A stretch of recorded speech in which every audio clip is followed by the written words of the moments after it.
just a little bit about me, but today's not about me. It's about you guys today.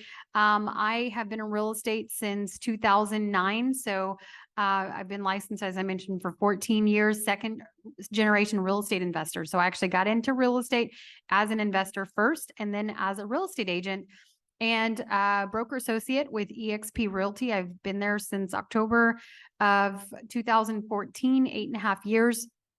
Agent number 333 is the original managing broker there. Also own an investment firm with my husband, OKC Home Investments, where we have flipped hundreds of houses and we hold rentals, anything from commercial, apartments, restaurants, you name it. So that leads me into the next thing is we'll show you how to turn our initial $25,000 investment into a multi-million-dollar business in our real estate investing 101, which is a part of this series. If you're interested, I'll put that during the break.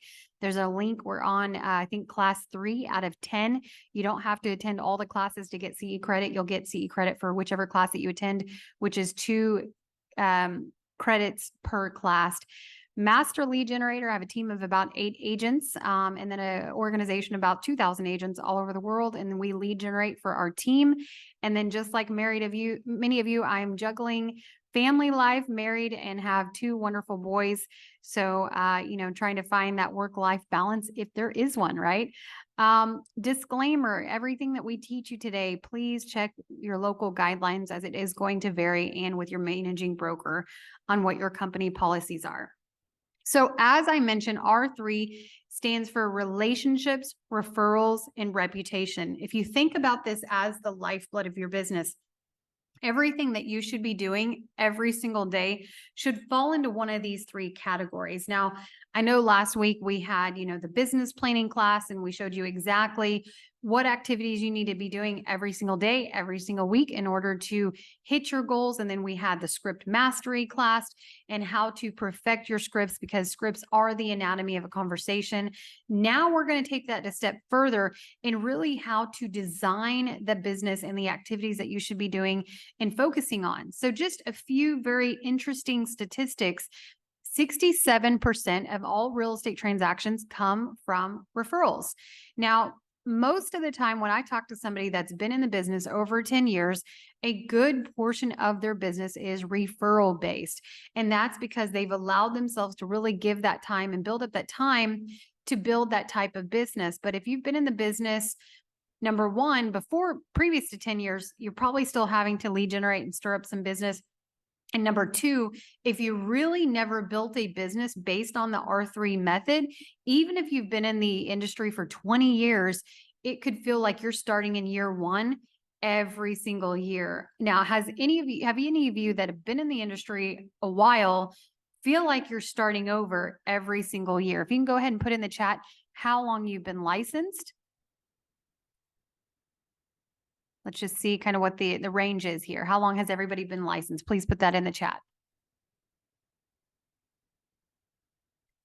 Rakita 3, Jackie 2, Jillian 9.5, JD 3, and Janice a few months. Awesome. We've got a great wide range. Juanita 5 years. Fantastic. So if you've been in the business and you're not getting a steady stream of referrals, that just means you're starting at 0 every single day. And that's what I like to call the real estate roller coaster. It's like you get some deals, you do great, and then what happens? You close on them and you start that process all over again where you get unemployed and you've got to build that constant flow. So even in the time that you have a constant flow of buyers and sellers that you're actively working with, it's important that you're still working on those prospecting activities. So when you close on those active buyers and sellers, you're not just starting over and then you have an empty pipeline, if that makes sense. So always think about building a referral-based business. But as I'll show you throughout this, it's also important to reinvest back in your business and really treat it as a business in terms of putting money back into your business, doing some paid advertising and other things to accelerate that, which I'll share with you some tips and tricks later on. 88% of buyers and 82% of sellers would recommend and use their agent again. Yet, according to a study by NAR, only after 7 years, 20% bought or sold using the same agent. Any ideas on why that may be? So 88% say they're happy with the agent they used. or 82% for sellers, but yet after 7 years, only 20% use the same agent. Why would that be? Just a lack of follow-up Lack of follow-up. and not staying in touch with them. Absolutely. Lack of follow-up, not staying in, you know, what we call is if you can own the mind share, you'll own the market share, right? So staying top of mind. For some of you that have been in the industry a few years or longer, what are the ways that you're staying top of mind with your past clients?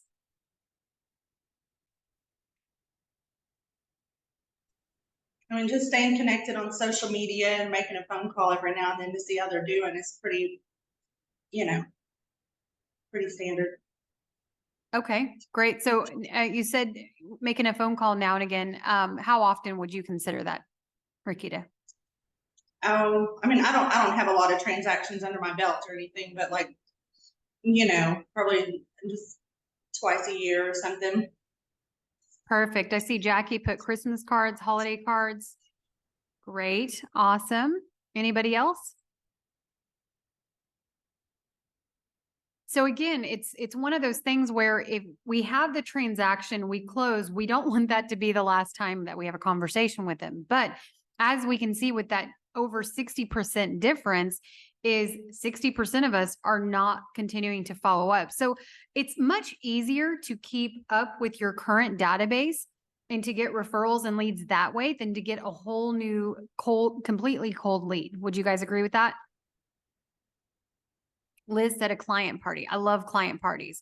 Halloween, Christmas party. One of the teams that we've worked with, you know, they do a Christmas party for their clients every single year. It actually doesn't cost them anything out of pocket because they get a lot of sponsors, or maybe they're matching that. But anyway, it doesn't have to be all on the agent to spend out of pocket. If you get title company, lenders, any other affiliates, inspectors to help pitch in. And what's really smart is they have pictures with Santa. And so every time everybody comes and takes a picture every year with Santa, what do? They have a little card that you fill out with your updated contact information so they can send you the picture.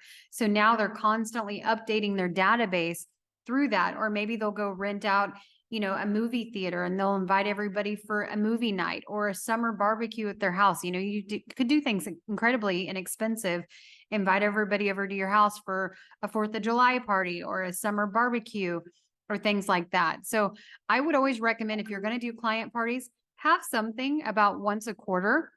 So that way you're hitting different groups, especially if you've been in the business a while, because, you know, if you just do one a year and you're doing Christmas, well, a lot of people travel for Christmas. So you're missing that whole huge audience. Whereas if you kind of spread it throughout the year, maybe for Easter, you get the Easter bunny. It doesn't have to be, you know, a religious holiday. Of course, you could do it affiliated with something different, but I think that's a great way. New Year's, all kinds of stuff. So love to hear it. If you logged in a few minutes late, please make sure you put your full name and your license number in the chat so we can look at your CE credits. 65% of real estate agents never get business from open houses.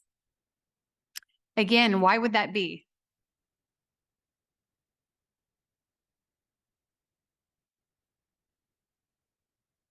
My guess is back to the first one is we don't follow up, right? So they always say the fortune is in the follow-up. So think about it like this. Think about when you go to an open house, you're investing time, you're investing money, you look at your return on an investment. But again, what happens is we get this list of people that have signed up for the open house and then we don't do anything with it. So we should be following up the same day, maximum the next day, with every single person that has signed into an open house. Now, don't just hold an open house and sit there and play on your phone or really look at it as a time to get some work done. I know that's what a lot of real estate agents do. They use those 2 hours or so to catch up on emails and get other work done. That's one of the worst things that you can do. Agents that I know that actively work open houses and get a lot of business from it are because they are actively working that open house. When somebody comes in, they don't just let them take a tour and say, oh, let me know if you have any questions. They meet them at the door. They greet them at the door. They say, what is the favorite part of your house? Oh, it's the kitchen. Awesome. Let me take you there first. Give them a tour. It doesn't mean you have to stalk them throughout the entire home. You want to give them some breathing space, but you also want the opportunity to build some rapport and get to know them and get to know what they're looking for. And back to the LP Mama script that we were talking at the very beginning of this: location, price, motivation. Are they working with an agent? Have they met with a mortgage professional and set an appointment? As you're having a conversation with them, inadvertently, you can be asking these questions. Have a clipboard, have a buyer intake form on the clipboard, so that way you're taking notes as you're having a conversation.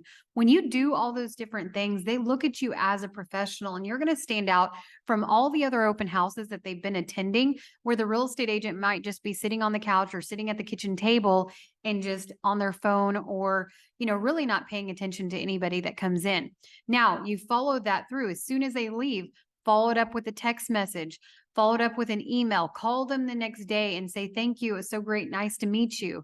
Things again, think about your follow-up plan. So that's why 65% of agents don't think open houses work. They don't get business from there because they're not properly working that open house. More than 60% of real estate agents who make more than $100,000 a year use a referral or customer service software. So when we talk about customer service software, of course, we're talking about some kind of database, some kind of CRM, which stands for Clients Relations Management System. So it's interesting, more than 60% of people that make over 6 figures a year are using some kind of CRM. And the reason for that is it's incredibly, incredibly important. As a matter of fact, I was interviewing an agent for our team last week. She does about 17 million and she doesn't have a CRM. She's like, everything's in my head. I cannot keep it in my head. And my question to her was, how much you're doing 17 million by yourself with no CRM?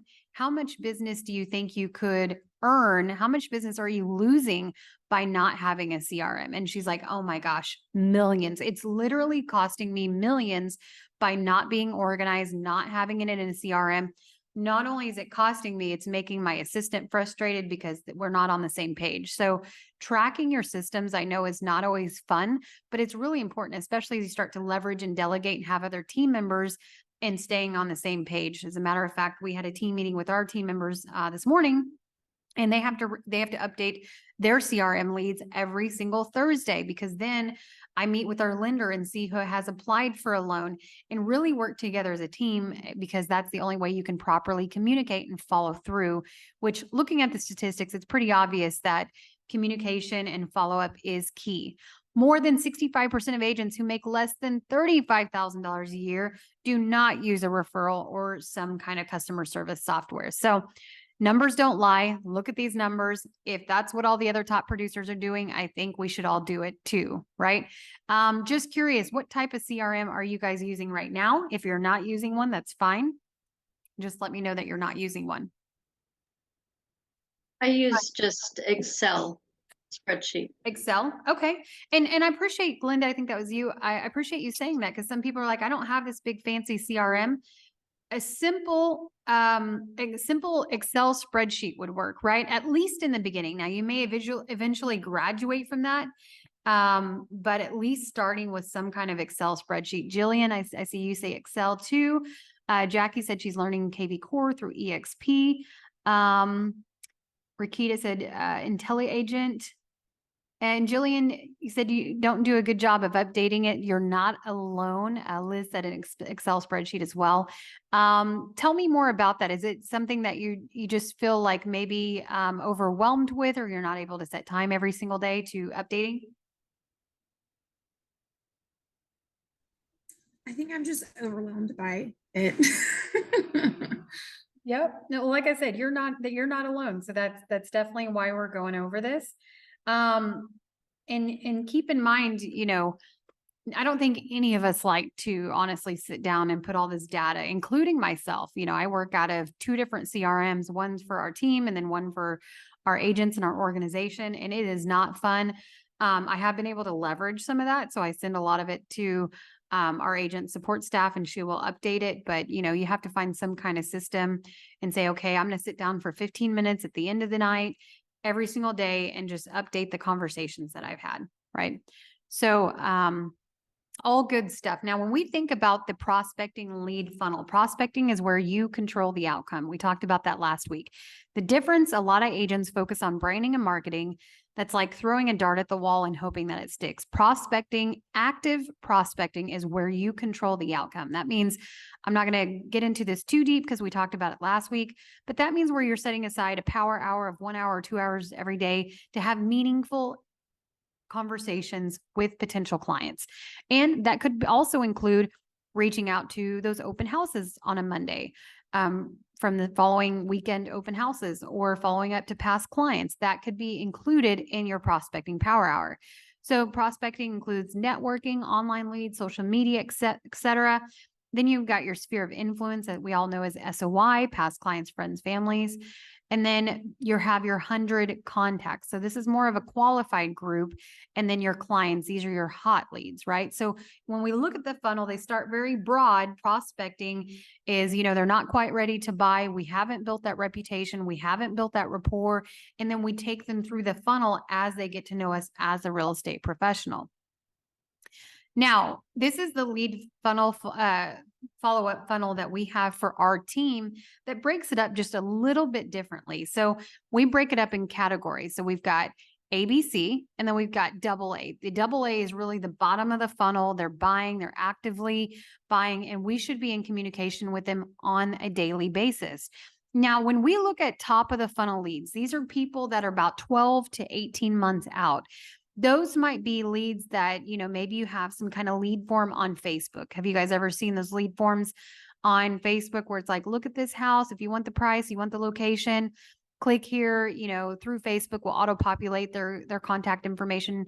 And then all of a sudden they can get access to that particular home.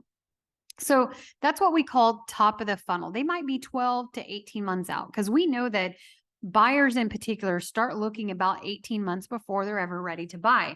Now, the reason these are categorized as a C, when I say the Facebook example, these are people like, ooh, I see a pretty house. I see a pretty picture. I clicked on it. Facebook populated my information. So, I might not be quite ready to buy. Now, every once in a while, you can get somebody ready to buy, but for the most part, these are going to be the top of the funnel or the people that you met at a networking event, etc. Now, middle of the funnel, these are people 6 to 12 months out. So when we lead generate, we really lead generate between categories B and category A. A stands for bottom of the funnel, 30 to 90 days. And the reason I say that we lead generate through there is because we're focusing on targeted ads. We're focusing on Zillow, which are people that have actually filled in their information and asked to be reached out to, as opposed to chasing the lead. They're asking for more information. So it's more of a qualified and warm conversation. And we're also doing Google PPC. So paid, pay per click, where people are saying, I'm looking for a real estate agent in Edmond, Oklahoma. They click on our ad.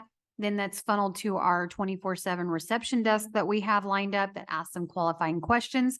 And then it's sent to me as a team leader to disperse out to the team. So those are more of a warm lead. So C is kind of your cold leads. B and A is more warm. They're a little bit more funneled through. They're a little bit more active into the conversation. So I tell my agents that I'm going to hand you a lead between B and A. So they're warm, but now you have to do your job in order to convert them and go through the entire process. So your job is to take them from a B to an A to a AA, right? So what do we do with these different categories? What does this all mean? Category C is you're going to set up an automation. We're going to talk about drip campaigns a little bit later on, but the reason why it's important to have a CRM, ideally, if you can get out of just an Excel spreadsheet, because a good CRM is going to have what we call a custom drip campaign. So a drip, once you set it up, you can add these leads and the campaign will text and email them on your behalf.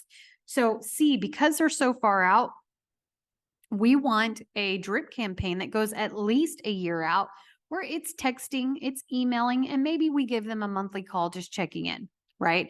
And then B, you're also going to set up on automation plus some human contact at least 2 times per month. So we're dripping on them. The campaign's texting, the campaign's emailing, following up, and then we're reaching out. Now, once they get to A, which is where we give our leads, once they're having an active conversation, we recommend that you take them off the drip campaign, because you should be having that weekly human contact with them.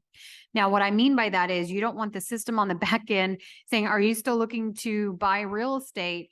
and then you're having an active conversation with them. They're going to know that it's automated, right? So at this point, you want to take them off the campaign, have a weekly task where you're reaching out to them because they're more at the bottom of the funnel. They're 30 to 90 days out. And then of course, AA, they're 0 to 30 days. They're actively looking at houses. You're showing them homes. They're on an MLS search and they're ready to go. They're qualified with their lender, etc. So those are going to be daily contacts. Any questions about the funnel? Or any takeaways from the funnel? Does anybody use something like this to categorize their leads right now? Go ahead and give me a yes or no in the chat.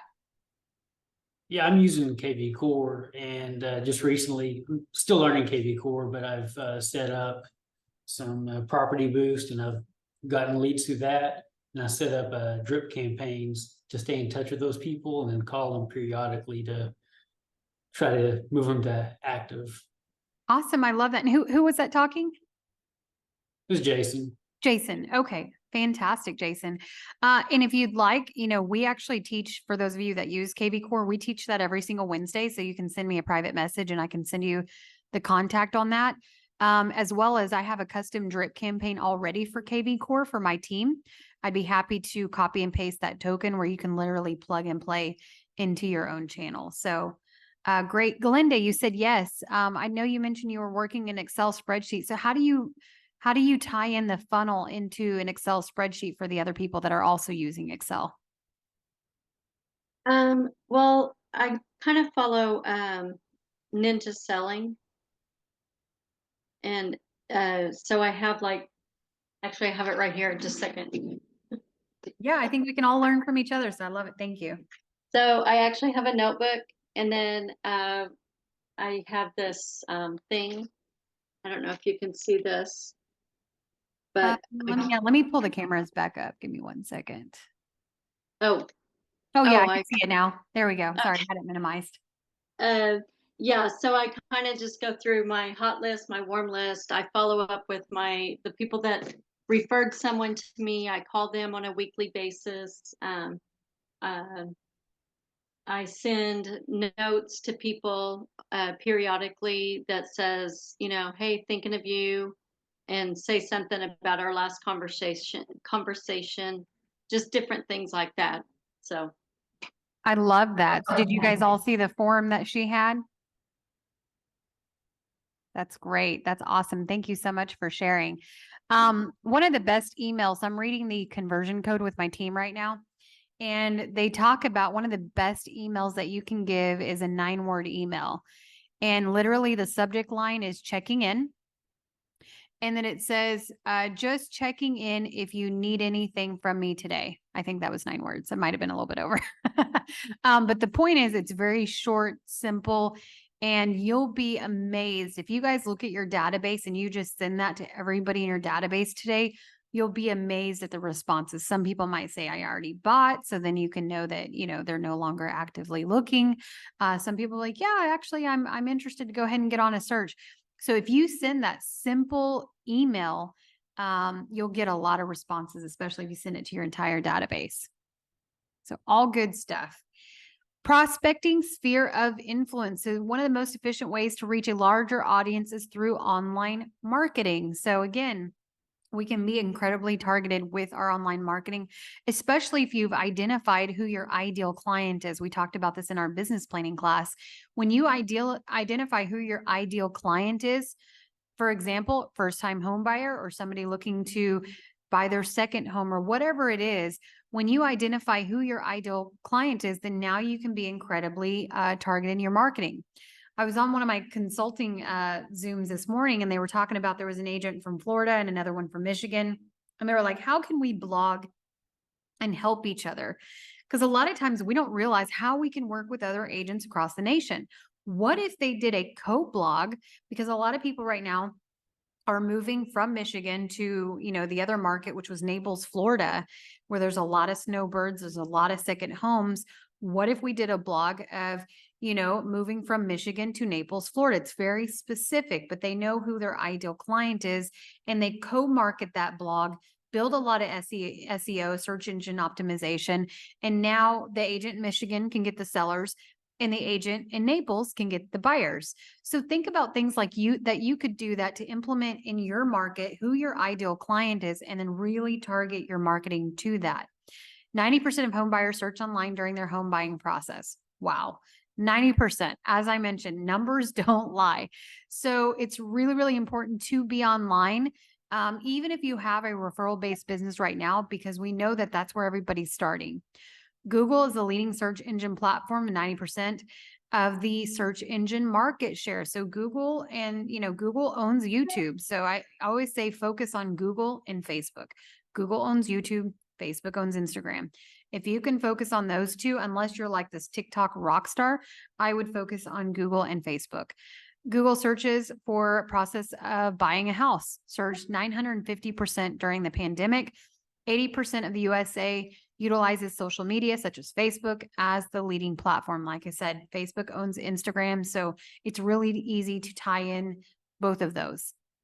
Now, we talked about this just briefly, and we talked about the fortune is in the follow-up. The magic happens with the follow-up. How will you stay top of mind? If you own their mind share, you own the market share. So think about all your past clients. Even for those of you, I think there were a couple people that have just recently gotten licensed a year or less. Even if you don't have any past clients, think about your entire sphere, friends, family, those closest to you, past coworkers, etc. How can you stay top of mind that you're the local go-to real estate agent?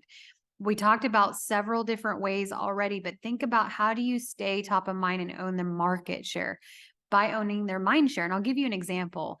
Years and years ago, I had one of my team members was really upset because his personal trainer had used a different real estate agent. He was buying a $500,000 home, had used a different real estate agent. And so he was really upset. And I just asked him, I said, okay, I understand you see this individual, you train with him, but when's the last time you had a real estate conversation? When's the last time you reminded him that you are a real estate professional? Oh, well, I post it on social media on Facebook all the time. So he should have seen that because we're Facebook friends. I don't know about you guys, but I have at any given time, I'm pushing 5,000 Facebook friends until I go clean it up. And there's no way, it's physically impossible for me to see every single time somebody posts. So just because you posted it does not mean every single friend saw it. And so that was really a good lesson. I said, instead of getting upset, why don't you take this as a learning opportunity of how you could have stayed top of mind because you are so active in the gym, because you are so active with this trainer that you lost that deal because you didn't stay top of mind. Yes, you were in front of this person all the time, but that's not actively staying top of mind, right? So what could he have done differently? He could have done all kinds of things. If they had, staff events, he could have asked to sponsor them. As a matter of fact, when I was personally in production, both of my kids were born with hearing loss. And so I found that I was in these audiology appointments and these speech therapy appointments every single week since they were 2 weeks old for a decade. And even still to today, I go see them. But what I found was because I was already doing this in my personal life, how could I attach my professional life to this? I was already in front of all these doctors and physicians, right? And I could have said, oh, I shouldn't tap into this market because they have a real estate agent that's on the board of directors. Well, what happened was that real estate agent was on their board of directors, but was not actively with them all the time. And so because I was actively already there, I started sponsoring their Christmas holiday events. And if they did events for the kids, I would sponsor and bring in like a snow cone or a s'more truck or whatever. And I stayed top of mind and I became that active real estate agent that was in front of them. And I've sold many, many of them even to today homes because I figured out how to combine my personal life and my professional life. And then more importantly, stay top of mind. So I'd like to open it up if you guys have any ideas or things that you're doing right now to stay top of mind, either with your past clients or if you're new to real estate, to stay top of mind with your sphere.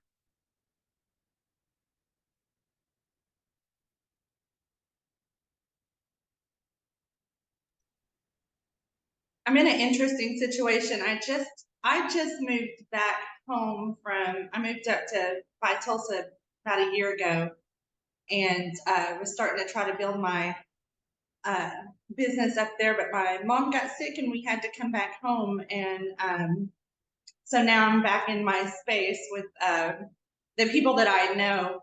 And it's been interesting because now that people are finding out that I'm home and they're like, oh, hey, like I was thinking about this or that. And so kind of got a couple of irons in the fire just literally from coming back home, which was very refreshing.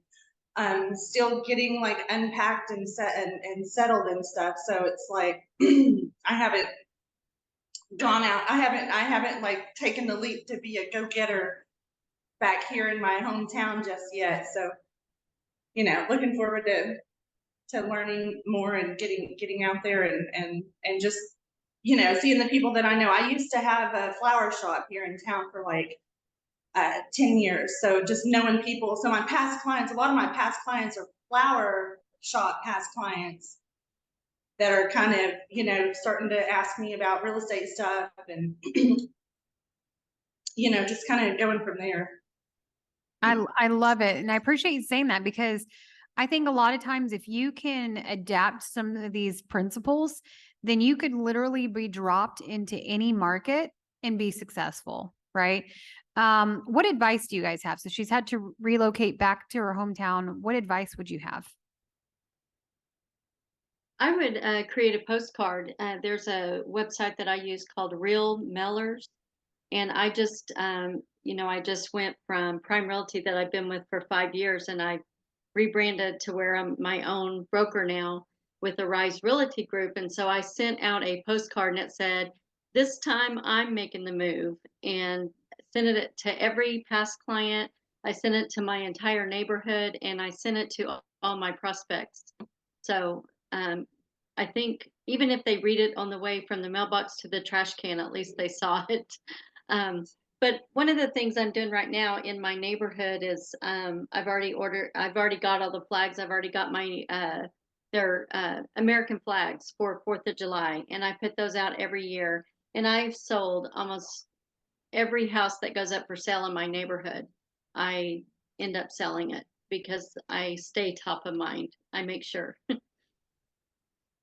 I love that. And you said something that was really key, that even if they throw it away on their way to the mailbox. But here's what's going to happen. If you say, especially if you're farming an area, which we know is not always a quick return, but it can be incredibly profitable for those that stick through it, is maybe they do throw it away for the 11 months. But then in the 12th month, when they're looking to sell or they're looking to do something, they're like, maybe I should pay attention to that because I've been getting it consistently, which consistency is key.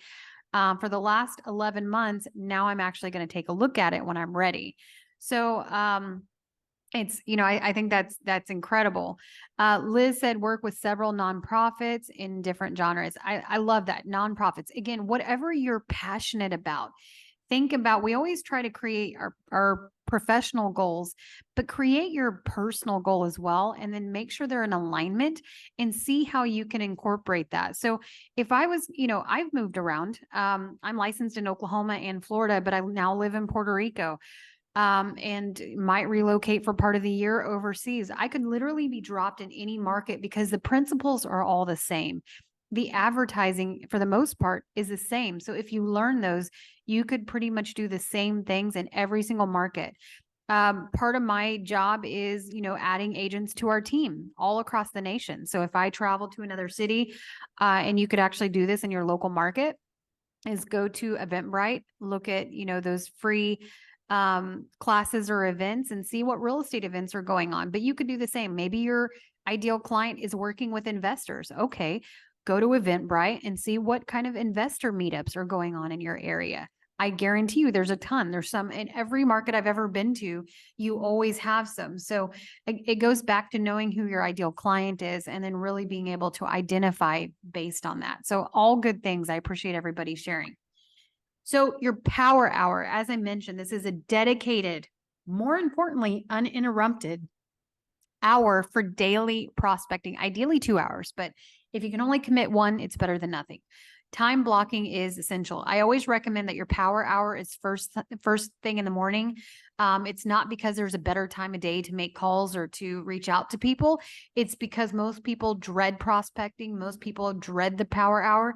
So if you get it done the first thing in the morning, then you feel like you've conquered the rest of the day. Whereas in reverse, if you put it off until later in the afternoon, then you just kind of mentally drag throughout the entire day, just remembering that you haven't done the things that you need to do. When you think about your power hour and time blocking this into your schedule, remember, this is how you stay top of mind with people. You only stay top of mind two different ways: through online marketing and branding, and then your personal touch. And so by reaching out to them, this is how you grow your business. You're not going to grow your business by sitting behind your computer at your house and hoping that people just call you and looking to buy and sell. Now, that can eventually become part of your business when we look at referrals, but it's going to take years to get that done. So you have to put in the work first, and you have to have this dedicated power hour. Just curious in the chat, does anybody have a dedicated power hour that they're doing right now? And if so, how long?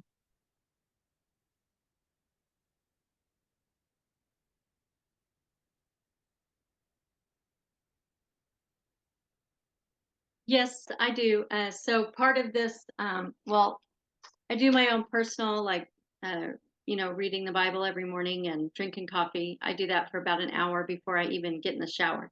But also on this thing that I was showing earlier, one of the top thing is it's the daily routine, and it's hour of power. So I mark that off, but then I do other things. Like I write 2 personal notes every day to somebody. I review my hot list and my warm list, and that's all part of my daily routine. I love that. Awesome. Great advice. Jason said yes, 1.5 hours. Juanita, 2 to 3 hours. I normally do 7 to 9. Fantastic. Rakita, unfortunately, I haven't implemented my power hour yet. Rakita, is that something, do you have a timeline and when you want to get that implemented? Yeah, hopefully I can, next week. I'm still like under construction in my office now, trying to get settled. So I'm hoping, hopefully I can start getting set up next week. I'm in a construction zone and my clothes are still packed. So Gotcha. Understand. Well, what I would recommend is if your goal is next week, go ahead and put it in your calendar. That way it's there and you've got a start date in mind. All right. Effectively building your prospects and sphere. So of course, website, it's important for every real estate agent to have a website. Why is this so important? Because we just said that 90% of buyers start looking online.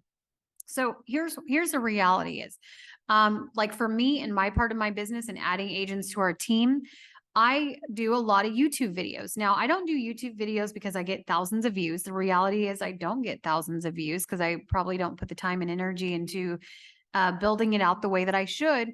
But the reason why I do it, it could be looked at as a waste of time. But the reason why I do it is because when I'm actively talking with somebody to add to my team, then the first thing that they do is they go and Google my name. They start looking at my YouTube content and they see that I'm active. So think about that same concept with buyers and sellers. I want you to do a self audit on yourself. And when I say self audit, go Google your name. What comes up? How do you show up in the professional realm? On social media, how easily can you be found? Is your contact information easy to be found? I always say that you should be able to contact you within 3 clicks. If it takes longer than 3 clicks to find your name, what service areas that you provide, what your specialty is, and your contact number or website, that's way too much. I can't tell you how many times I've been on agents' websites. Like, I want to give them a referral. I want to give them business and I can't find their freaking contact information. It absolutely drives me nuts. Don't be that secret agent. So if you have a little bit of homework, is do a self audit and think about yourself as a consumer. How do you show up online? Do you have a professional looking website? More importantly, is your website mobile friendly? Because we know 90% are starting their search online, but most of them are from their mobile device, not their computers. So everything you do needs to be mobile friendly.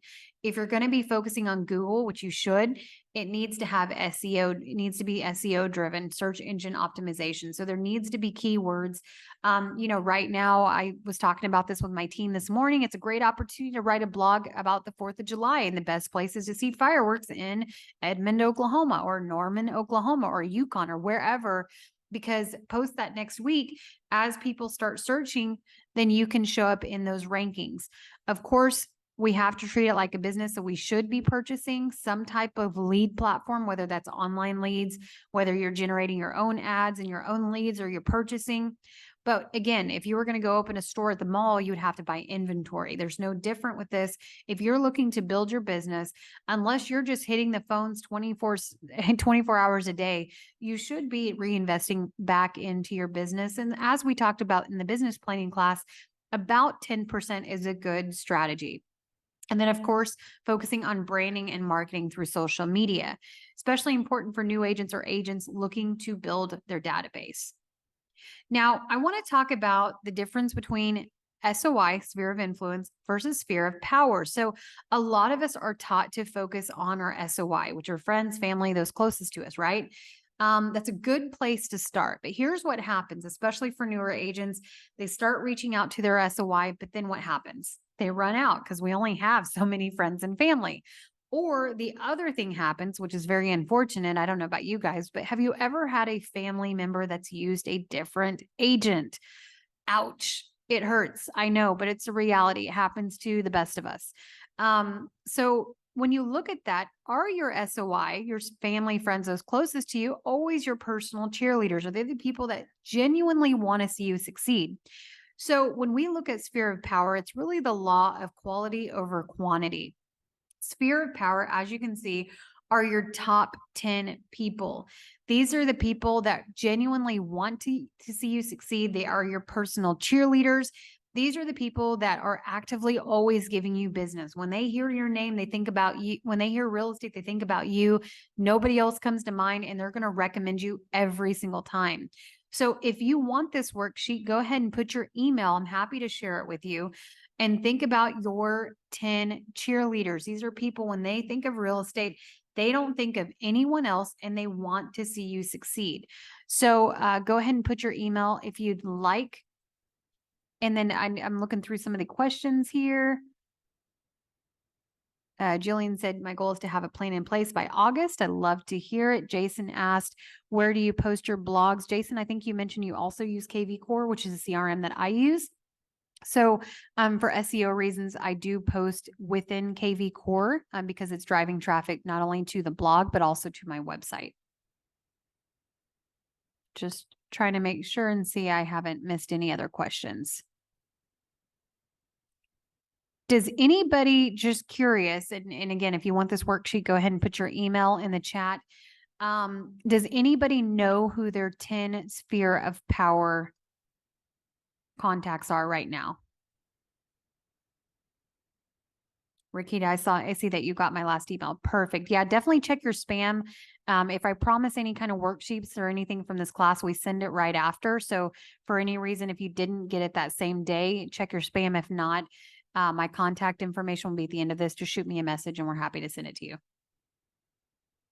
Glenda, you said yes. Do you mind sharing how you've identified your sphere of power?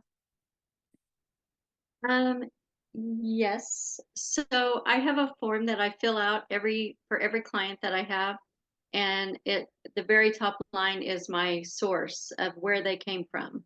And so I'm part of a networking group, and I get a lot of my referrals from there.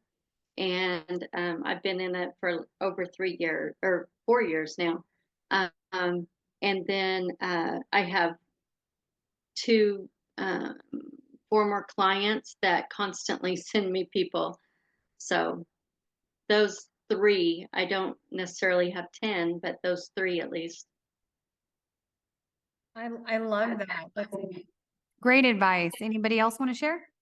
So online presence, how do you stay top of mind? So we talked a little bit about having a personal website. It's really important that you have a personal website. not only do you have a personal website, but you also have a personal brand. Now, of course, check with your managing broker, because I know in Oklahoma, there's certain stipulations in terms of logos in alignment with your brokerage, as well as there are some brokerages that don't let you maybe use your own branding. So definitely check with your managing broker. But if you can, I definitely recommend having your own personal brand. It's something that's easily recognizable. When people hear about it, they think about you. So having a website, having a brand, do a full analysis on your website. Does it talk more about you, or does it talk more about the consumer and how you're going to help them? So what problem, who your ideal client is. So it's definitely designed around your ideal client. What problem do they have, and how do you solve that problem? So is your client more designed around you and how great you are as a real estate professional? Or is it more designed around the consumer, how you're going to help them and how you're going to solve their problem? And so that's the best way to do it. Blog. So it was asked, what platform do I use for my blog? Personally, I use the CRM that my brokerage offers. And so I blog directly through that. Now, you could certainly do this with any platform, or most CRMs have some ability to do so. And so that way, when you blog, it's now inadvertently going onto your website, which is going to help build that SEO, the search engine optimization that we're definitely looking for Google. Landing pages. When we think about landing pages, they really serve a different purpose than a website. Is anybody familiar with what the difference between a single page landing page versus a website would be?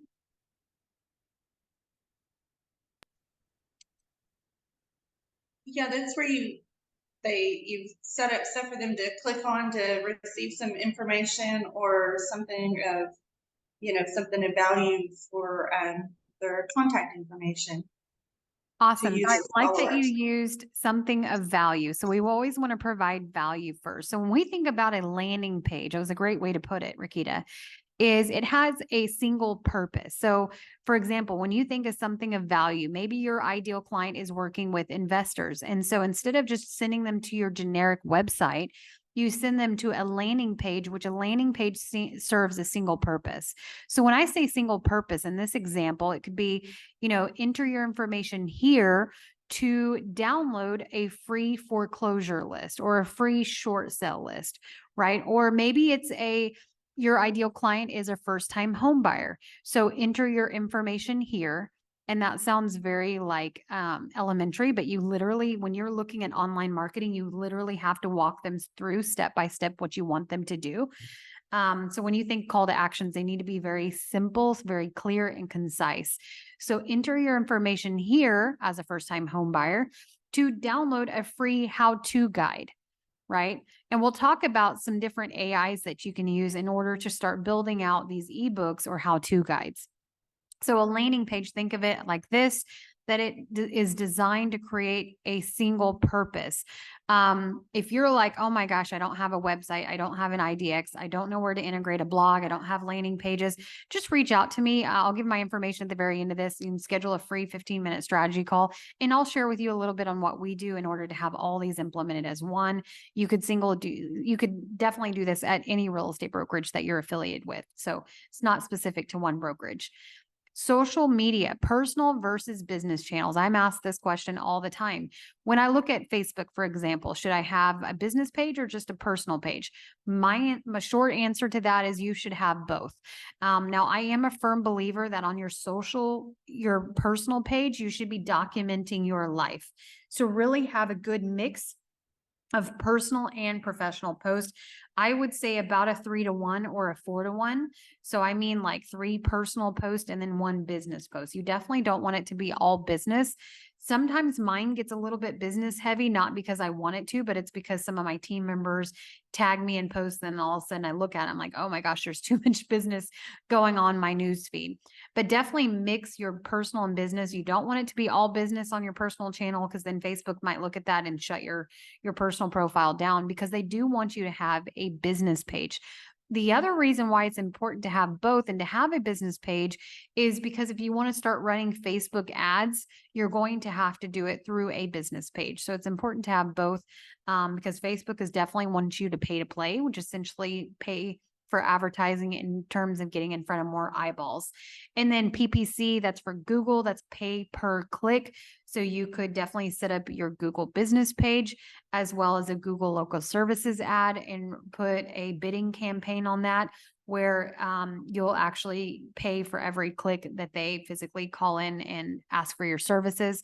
When we talked about that lead funnel earlier, those are more as a warm lead. They're in the middle of the funnel, just like a Zillow or a Realtor.com lead, because they're physically asking for someone to reach out. They've clicked on your website, they've called in, they put in effort. They're not just somebody just clicking on a landing page or a Facebook advertisement. Any questions with those?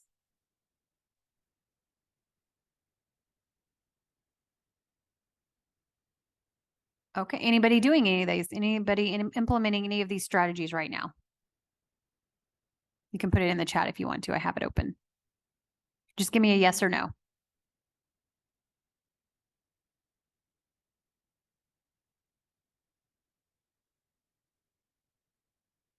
Glenda says yes. Anybody else? Rakita says yes. Liz, yes. Great. I have some of these, Jillian. Perfect. Love to hear it.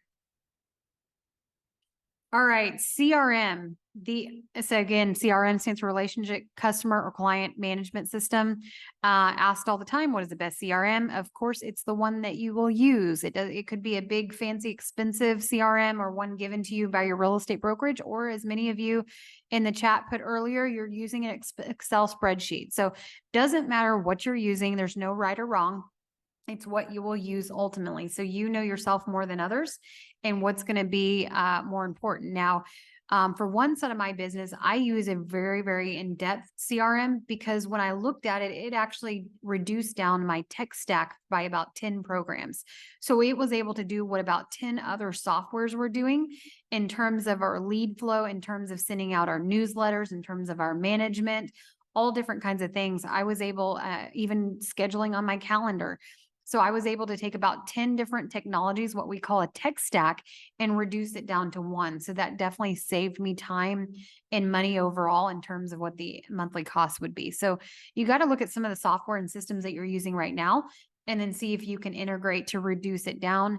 If you're simply using an Excel spreadsheet to get started, that's okay too.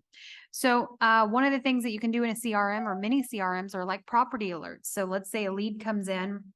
I set them on a custom drip campaign where the system will text and email for me. But then also I know based on the criteria, based on the AI, that they're looking at a 3-bedroom, 2-bathroom, 3-bed, 2-bath house in Oklahoma City around 200,000.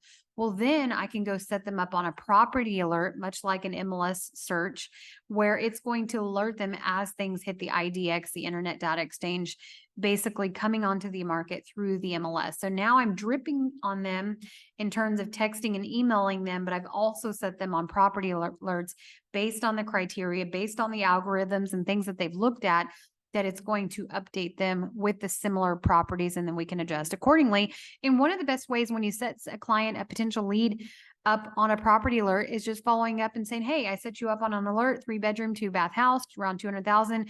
Is that, has anything caught your eye yet? Or is that still accurate information? Is that still what you're looking for? Landing pages and squeeze pages. We talked about landing pages having one single purpose. A squeeze page is a little bit different. So a squeeze page is when you take all the MLS information through the IDX, the Internet Data Exchange. So basically your MLS feed going to your website, and you're squeezing it into a condensed specific search results. So for example, I could say, I want to squeeze all the data for all the available open houses in Oklahoma City this weekend. And then I create a designated page for that. Or I want to squeeze all the houses that are for sale between $250,000 and $300,000. I could do that. Or I could squeeze all the information for new construction in Edmond, Oklahoma. So when you think about squeeze pages, think about it literally squeezing the information to a very targeted audience based on the criteria that you've entered into the search result.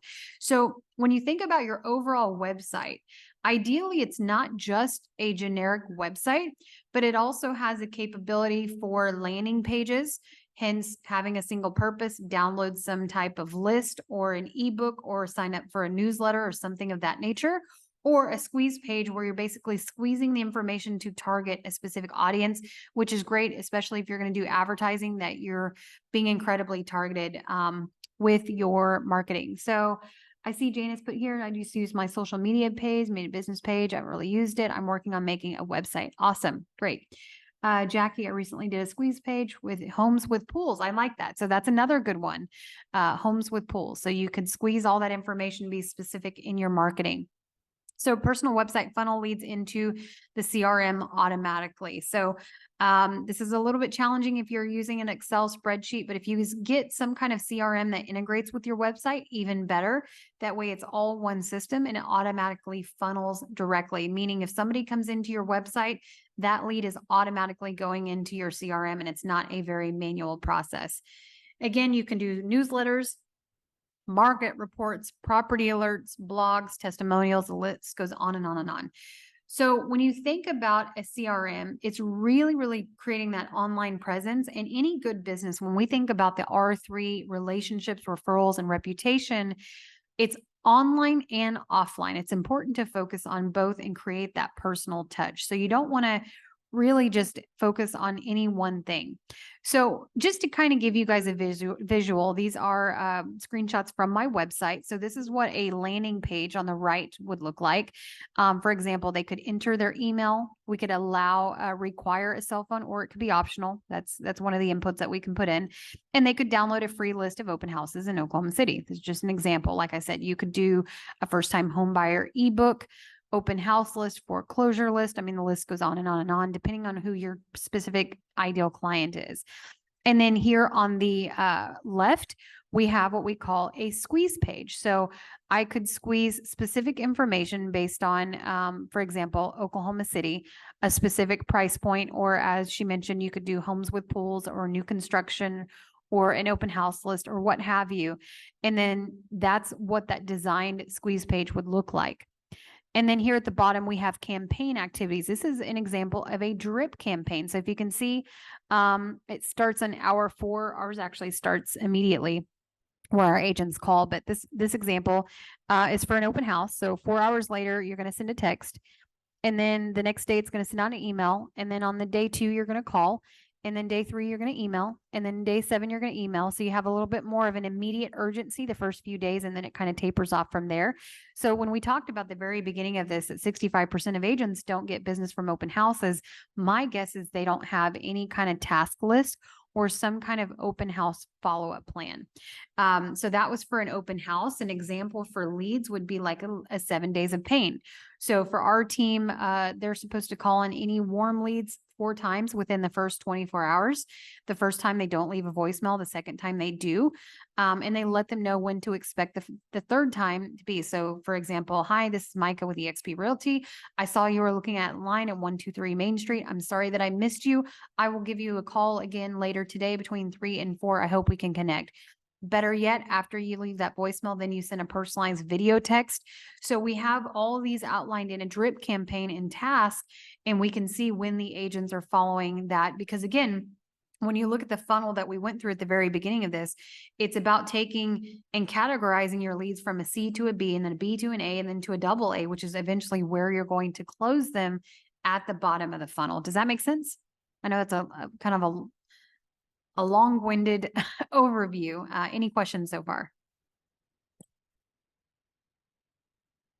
I have a question. Sure. How do you get a squeeze page? Like, is it part of a website or? Yeah, so ours are through the CRM that we use, but you could Oh. essentially do this with, when you're interviewing and looking at different websites, a lot of CRMs have these capabilities.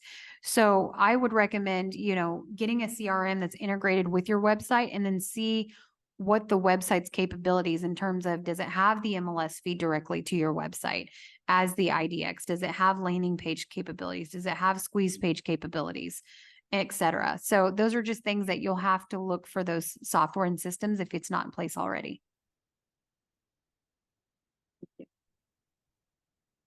Anybody else? Anyone using something like this to target their marketing?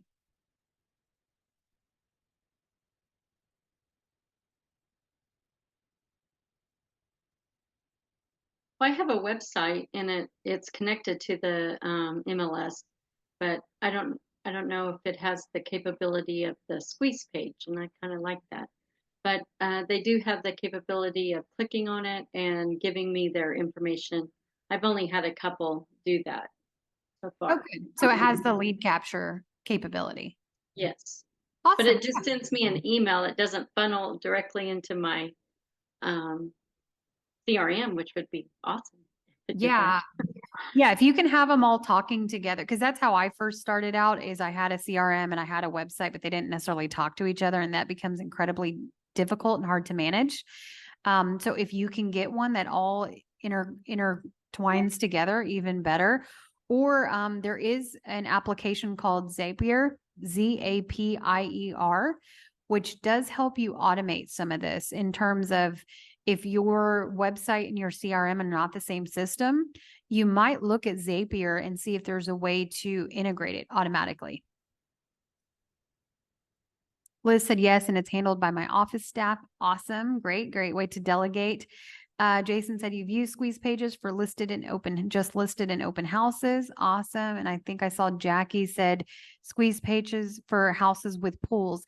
Jackie, do you mind me asking if you can elaborate on that? How did you advertise that squeeze page specifically for homes with pools? Which is a great way right before the summer season. Great idea. How did I? Yes. Did you post that on Facebook groups? Yes, I did. I put it on Facebook. Yes.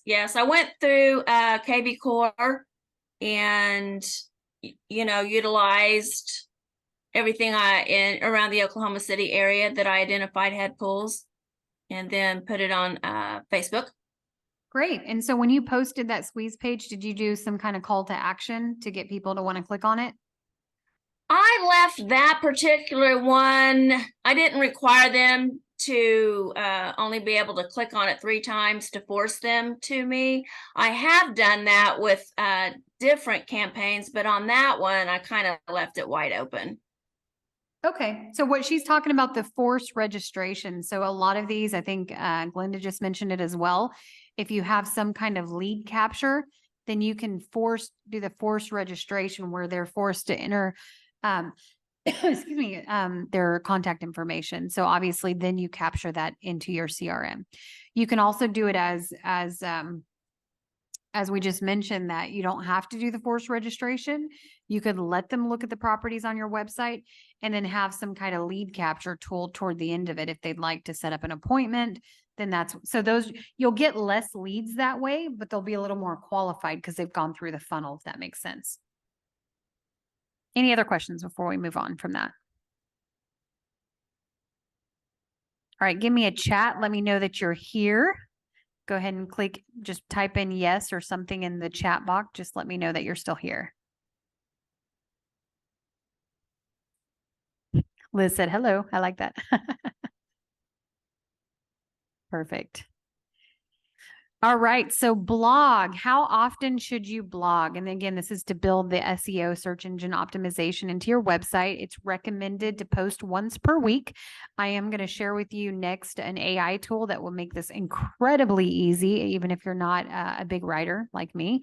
I'm not very patient. So getting me to sit down and blog for a couple hours is just not my personality, but there are definitely tools that help.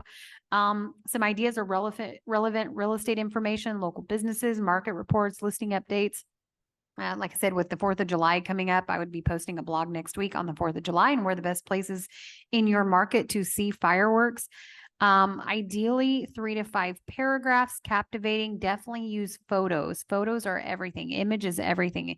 Photos will increase the visibility. If you use photos and video, then it will increase the visibility even more.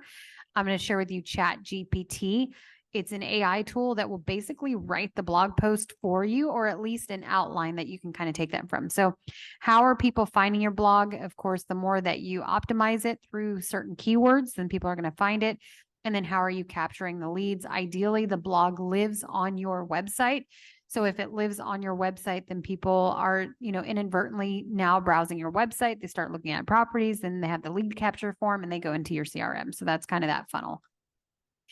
Chat GPT. I am curious in the chat box. Let me know if you have heard or used Chat GPT.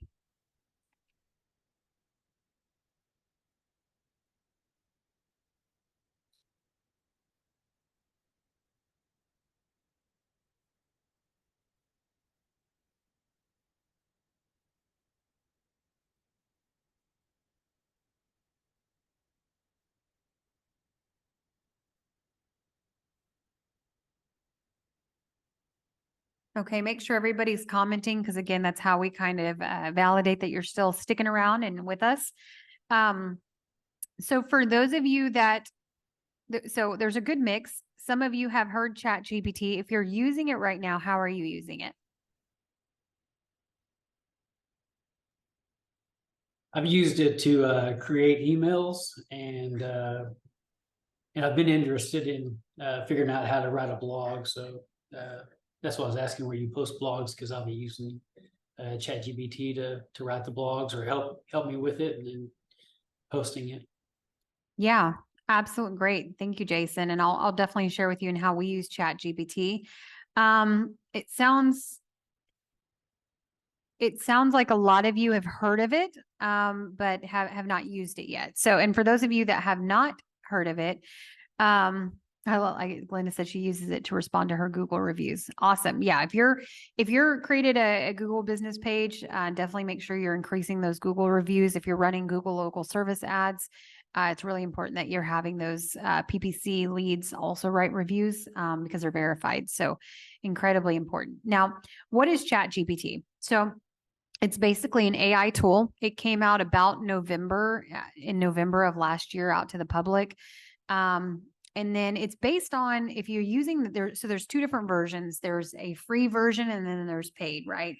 So they have a free version, which basically gives you a lot of the functionality, but I think the data goes back to 2021 or so. So it's not 100% accurate. And then you have some paid advertising, which opens a little bit more capabilities. But essentially what it is, it's an AI technology that you can use as a real estate agent. Well, I recommend everybody be using it because it will definitely make your life a lot easier. As Jason mentioned, composing emails, blogs, even property descriptions for your listings. You could use it for all different kinds of things. I've rewritten my email campaigns with it, some of my responses, blogs. Even if you do some YouTube and you need some topic ideas, it'll give you topic ideas. It'll give you bullet points. You could even ask it to write you an 8-minute script, put in some bullet points, and it'll write you an 8-minute YouTube script. So how could you use this in terms of blogs and what we we're just talking about? So let's say I want to write a 4th of July blog for the best places to see fireworks in Oklahoma City. So I would go to Chat GPT and I would give it some bullet points and say, I want a 2,200 word blog based on this, and tell it exactly what you want, right? Now, the biggest thing to think about Chat GPT is it gets you about 80% there. Don't just copy and paste into your blog or into other mediums because, Google SEO is recognizing that you've just used AI. So what I always like to say is it gets you about 80% there, then go put in your own twist, your own flair. Because if you just copy and paste, it's going to be able to tell that you did that. Another way you can do it is use like Otter AI, where you can basically talk into an app and just talk about whatever topic that you're wanting to, how to buy your first home, for example, and then take that, don't worry about the punctuation, don't worry about the structure, and then take that script, input it into Chat GPT and formalize it into a blog or a YouTube video. And you could even have it write you like an 8-minute YouTube video, then convert that into a 2,000 word blog, and then say, make this a 15-second TikTok script. So you could basically take the same subject and take counterparts of it and inadvertently use it in different platforms. So you could use it the same subject for your website blog, for a YouTube video, and then maybe TikTok and Facebook Reels and other short form essays, if that makes sense. So any questions on how you could use Chat GPT? So Liz asked, what is Otter? So that's another AI tool that you can basically talk into the platform. It'll transcribe it, and then you could take that transcription into Chat GPT and formalize it into a blog. So that way it's still your own voice as opposed to something just AI generated. Otter AI, also for those of you that are on Zooms, like I am a lot of the time, it has the capability to basically following you into Zooms and then transcribing the entire Zoom conversation into bullet points. So definitely a lot of ways to use AI. As I mentioned, you could even have it write some Facebook advertising, some call to actions, which we'll talk about here in a minute, as well as email newsletter campaigns, property descriptions, etc. So go ahead and put in the chat box here, how do you think you could use ChatGPT to help you in your business today?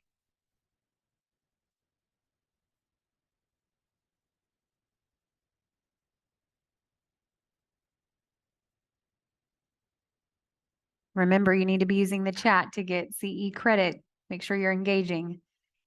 How do you think you could use ChatGPT? Glenda said postcards. Awesome. Great idea. Creating newsletters to send to your sphere. Jillian, awesome. Jason says RPR uses ChatGPT to help you write scripts. Good. Description of listings from Glenda. Awesome. Facebook ads. Jackie said, where can you purchase this? So if you just Google ChatGPT, it's by OpenAI. So if you go to openai.com, there's actually a free version that you can start playing with. You just create a little account, start playing around with the free version. And then if you want to upgrade from there, you can. Liz said, home descriptions, Juanita posting in social media. Awesome. Here's one of the things that I've even played with. You could, for those of you that work multiple, maybe you're bilingual and you work different markets, you could transcribe it into another language. Or you could take, a transcript and ask it to make it more professional and make it more funny. You could even play around with it and ask it to sound more like Kevin Hart. So there's a lot of different things that you can do. Rakita said YouTube video topics. Awesome. Great ideas, everyone. So you have to invest in yourself and your business. We talked about this, the day that you get licensed, you become the CEO of your own business. But a lot of real estate agents struggle and they ride that real estate roller coaster up and down every single year because they aren't treating it like a business. So it is important to invest back in your business, look at systems, processes, and tools. If you can invest about 10% of your gross commission income back in your business, that would definitely be ideal. And just think about it like any other business. If you were going to open a restaurant or a store at the mall, you would have to buy inventory. So real estate sales should not be any different. You want to track your numbers, of course, to make sure that you're profitable. Paid advertising, the two major sources of traffic for paid ads are Facebook and Google ads. Google is search-based, PPC, pay-per-click search engine. For example, they're going to search, I'm looking for a real estate agent in Edmond, Oklahoma.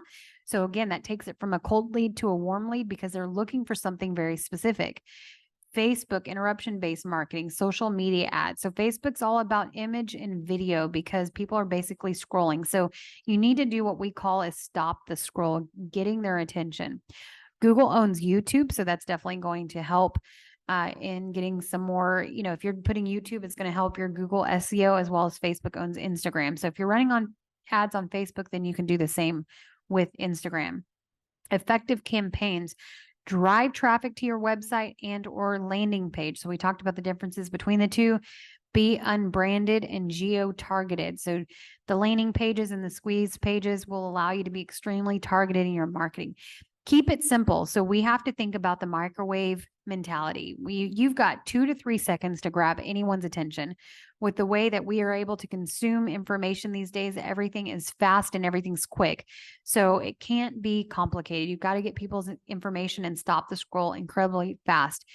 When we think about CTAs, that's call to action. So when you're posting on social media, you want to direct them on exactly what you want to do, whether that's a post or you're posting on your personal page, your business page, a group, or you're posting a landing page or a squeeze page. You want to let them know what the next steps are and how do you grasp their information. And ChatGPT is a great way to get some different call to actions. And then, of course, funnel all of those leads into your CRM and have some kind of follow-up campaign. Direct mailers and email campaigns. So direct mailers are a great way to farm a neighborhood or a specific area. Just keep in mind, especially for those of you that are newly licensed, this is not a quick return. So it's something that you really need to do at least a year before you'll really see a huge return. Now, if you consistently farm a certain given market and you dominate that market, it is something that could pay you returns for years and years and years to come and really help build a referral-based business. But it's not something that you can send one mailer out and expect a return. Same thing with email campaigns. One of the best things that you can do is ask everybody if they'd like, everybody that you come in contact with. I have a free email newsletter. I can set you up on a market update based on your neighborhood, based on your zip code, based on your address. Would you be interested? And now you start sending them monthly market reports through a newsletter. You can start sending them birthday reminders and anniversary reminders. As I mentioned earlier, is they might look at that email or that direct mailer for 11 months uninterested, but in the 12th month when they're looking to buy or sell and you've consistently been dripping on them, that's when they're going to take a look at it. And that's when they're going to pay attention because you've been top of mind the entire time. Social media. Choose just a couple of social media platforms. You don't have to be an expert on all of them. Of course, we have Instagram, Facebook, LinkedIn, YouTube. The list goes on and on and on, right? TikTok, Snapchat. I can't even keep up with all of them. But think about who your ideal client is and then what social media platforms are they on and start focusing on those social media platforms. So when we look at Instagram, you can post your listing activity, your daily activities, really mix business and personal and post your stories often. The difference between posting on your timeline versus stories is stories are only going to show up for 24 hours. But one of the nice things about stories is you can actually see who's actively looking at your stories and then follow up with them. So if I see an individual is looking at my stories consistently for a few days, that gives me a good excuse to reach out to them. Facebook. You can cross post between Instagram and Facebook. So again, Facebook owns Instagram. So you can post on Instagram and then have it automatically go over into Facebook. You can post on Reels, which is a short form content, go live, interview, local businesses, etc., and have a professional business page.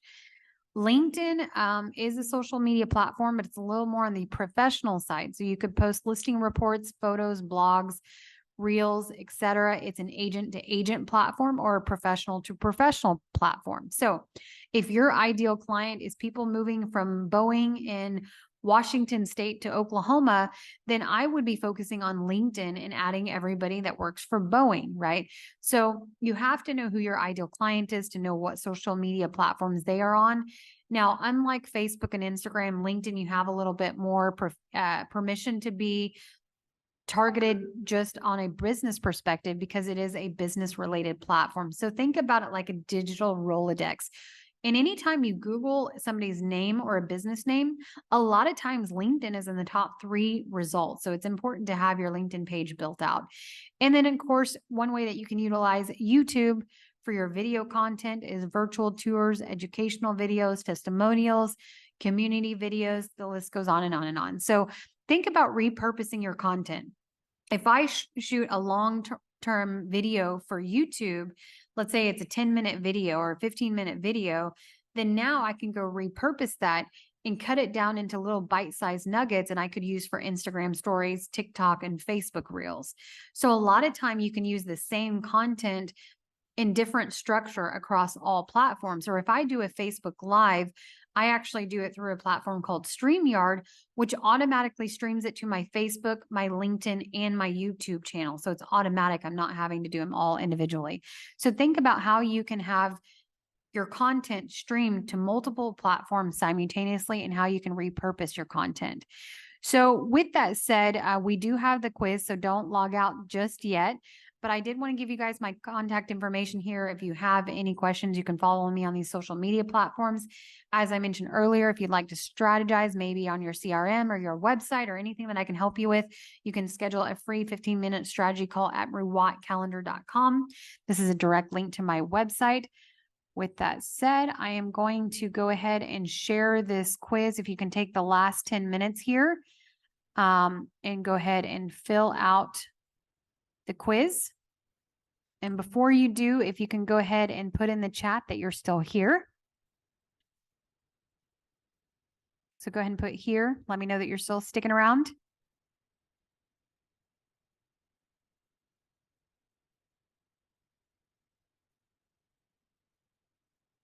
Liz said alive and well. Glad to hear. Love it.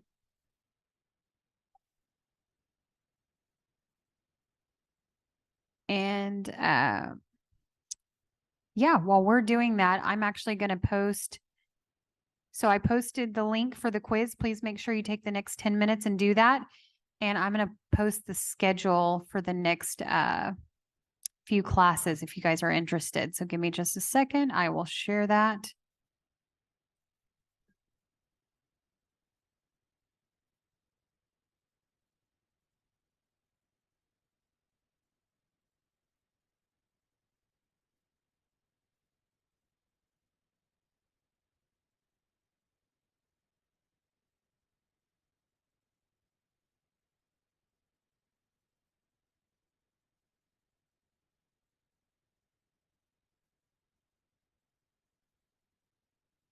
I'll stick around. Does anybody have any questions or ahas from today that you feel like you can go ahead and implement in your business?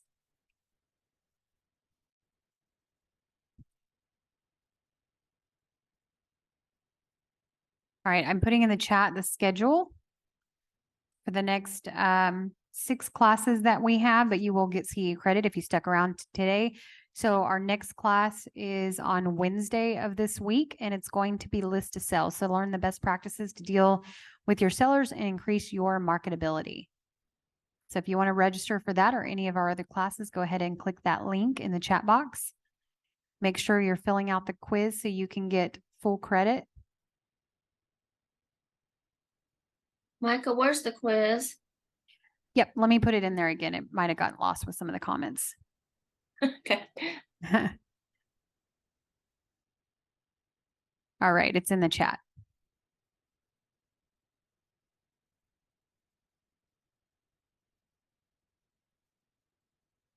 Did everybody find the quiz?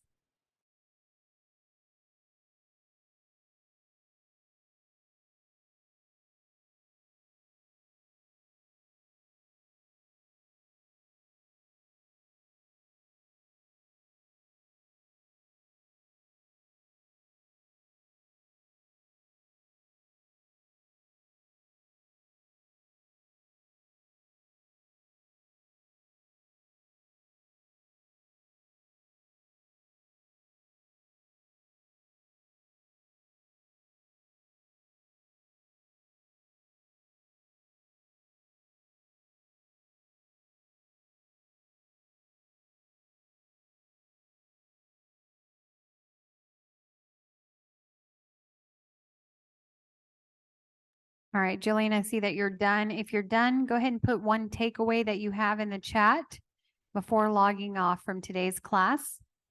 And we hope to see you on Wednesday. So the next class is list to sell on Wednesday, but you will get credit if you stuck around for the entire presentation today.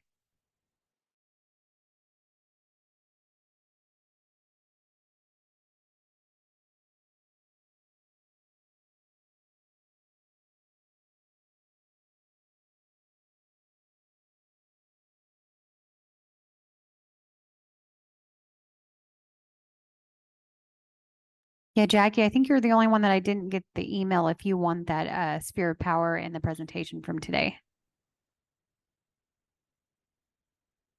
Yes, the quizzes automatically come to us.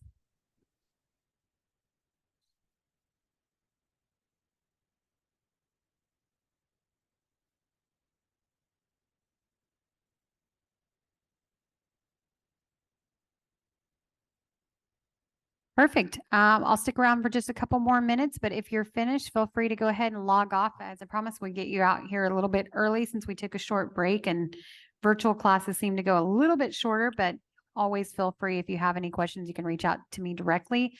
Again, I will put my calendar link in the chat if anybody wants to schedule a call.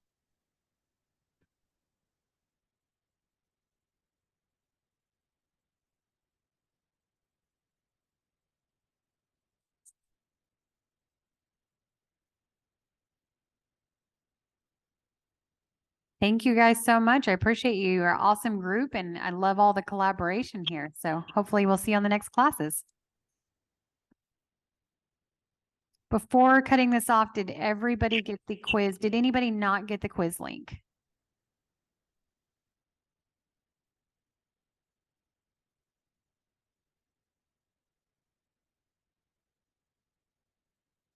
Janice, you did not get the quiz link. Let me send it to you directly here. So I'm sending it through the chat.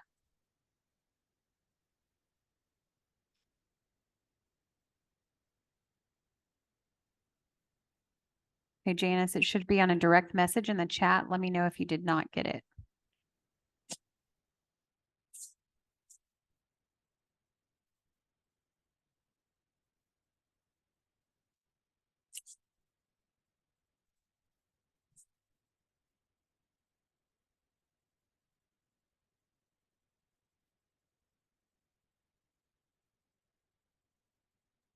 Okay, Jack, you said you're still trying to get signed in. Yeah, it'll probably have you sign in with your Google account. For any reason, if you can't do it right now, just make sure you do it by the end of the day. And if you have any questions or any difficulty doing it, just let me know. Shoot me a message.